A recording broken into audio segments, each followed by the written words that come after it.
I am so excited to share TruthQuest history with you today.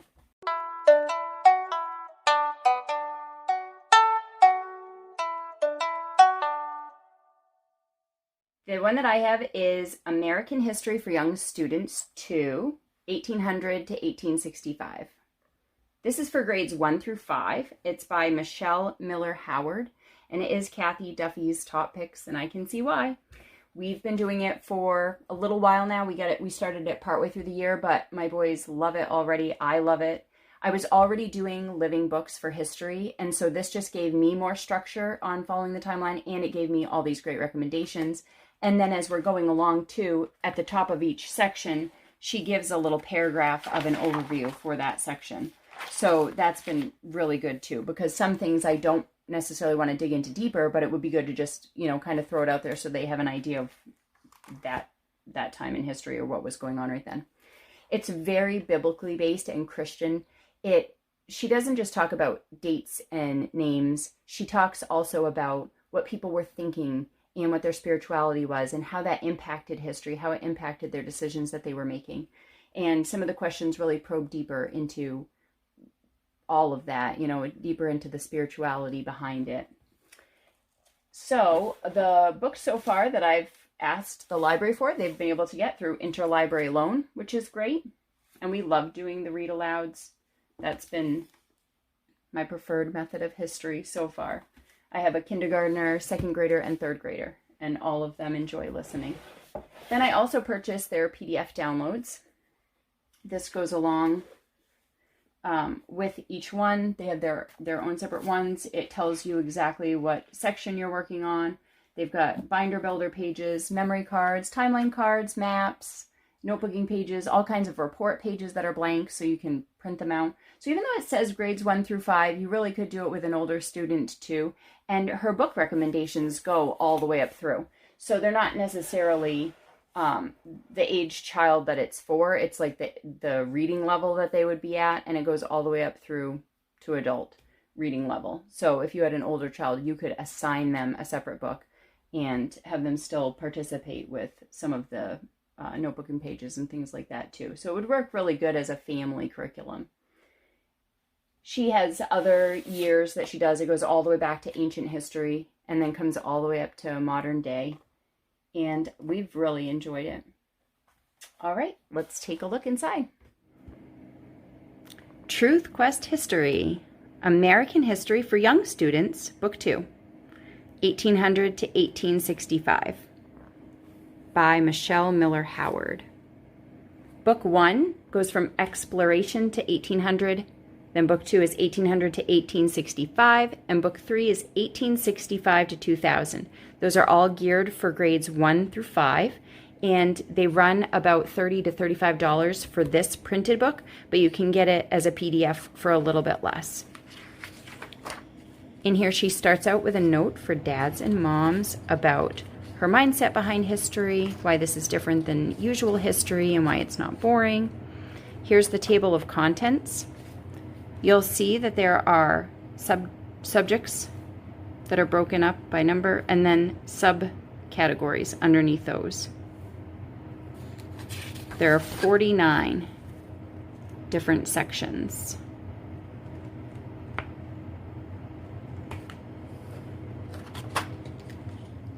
At the beginning of each of these subjects, she has words in bold that you can read. That's an overview of the section that you're going into. And then if it's something that you want to dig deeper into, then you will look up what books you want to go deeper into. So like here's the beginning of the section. There's a little bolded part that you would read, and then you go down and pick what books you want. She's got notes under some of them, and then the grade level. Now the grade level is the reading level and not necessarily the level of the child, which that's really helpful when you're picking out a book, because then you know, okay, is this something that we're going to read in one sitting, or would this take more time? Is this more of an investment?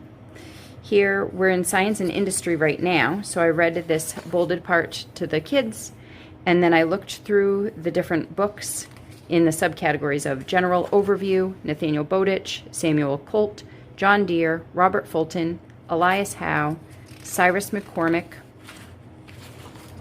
Samuel Morse, Samuel Slater, Eli Whitney, and miscellaneous at the end. And here are some of the books that we decided to get from the library. There's Pioneer Plowmaker, Carry On Mr. Bowditch, The Great Bridge Building Contest, and The Bobbin Girl. So as an example, The Great Bridge Building Contest, she has listed right here by Bo Zonders, and it says, Lemuel Chenoweth didn't build his bridge until 1850, but he was self-taught, and thus captures the spirit of discovery we are discussing now. Besides, there isn't a better place to list the book later, and I wouldn't want you to miss it. Amazing and well told. They don't all have notes, but the notes are definitely helpful. So they're all set up just like that by their sections. I'm going to read you one of these sections just so you can get an idea of how the bolded section is read. So this is section 32, Back to the West by Pony Express. After all this talk of ships and sailors, our next topic could hardly be more landlubbery. You see, America's western residents wanted mail and news from back east. Train and telegraph service were only just beginning, so the Pony Express took off. Think of the brave, young, very young men who undertook the trip. The help wanted advertisements actually said orphans were preferred due to the huge risks. Yikes! The bravery and fortitude of the boys who signed on was incredible.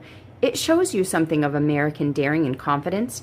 Other overland mail service, such as the Butterfield 8, was also begun as America's East and West tried to connect through the mostly empty middle.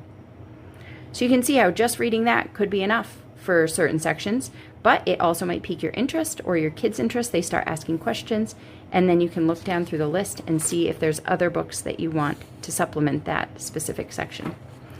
Then in the back, she does have a book list with all the books listed that she has recommended throughout the course.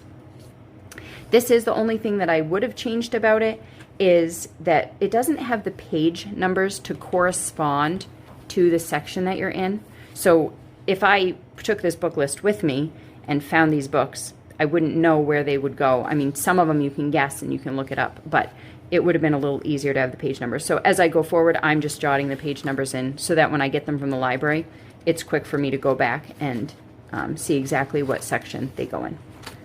You can see here lots and lots and lots of options, which is great because we have kids that are at different places. They're interested in different things.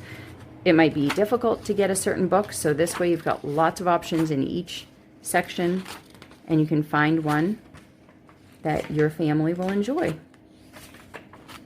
We love living books, and we love being able to do school together. Here are the supplemental PDFs that go along with the TruthQuest history. These are done by A Journey Through Learning, and there are 3 separate PDFs. There's the binder builder, then there's maps, timeline, and report package, and notebooking pages. The notebooking pages and then the maps, timeline, and report package, those were each $13. The binder builder was $18. Altogether, the 3 of them you can get for $39. And it's up to you if you print it or not. For me, it was easier to print it because then I can flip through it as I go and just photocopy what I want for each kid. But for other people, keeping it a digital file would be easier. So either way, it would work just fine. In here, they've given you the content so you can see that it lines up with the TruthQuest history. And then it's really simple as you go through. They have the numbers right at the top of the pages so you can see what section you're in. So for example, the science and industry that I was just talking to you about, which is section 7, here's the activities that would have been for that one, is define the words peace, prosperity, and pride. And then here they have a couple pages where you can make little booklets about different inventors that you've read about. So you can draw something or write something depending on the age of the kids. And I love that there's that open creativity in it and the family style of this, being able to learn together and then make it fit for different ages and skills and interests. Then there are maps. Some of the maps are specific to certain lessons that are being taught, and then other ones are blank that you can use. wherever you would see fit. Then there's memory cards. This goes over some of the main people and events and times. Your kids can practice these or use them as a memory game or a matching game. There's also timeline figures. They have little ones here printed up and blank ones so that you can make your own right there. And then they also have these larger ones, which you can use for coloring, depending on if your kids are into stuff like that, or to put into their binders too. Then reports and charts, many blank reports with different options here. I like how the pages are set up. They're all a little bit different. Native American report form. I like that there's not too much writing. Biography book report. I don't like busy work. Venn diagram. Lots of resources. Lesson planning charts. And lists for you to put books that you're needing to get. Then the notebooking pages. Again, it gives a table of contents here where how it goes along with the TruthQuest history.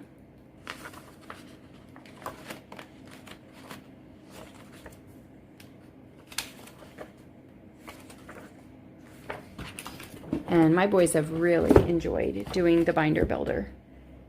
A little bit of different things, able to be creative.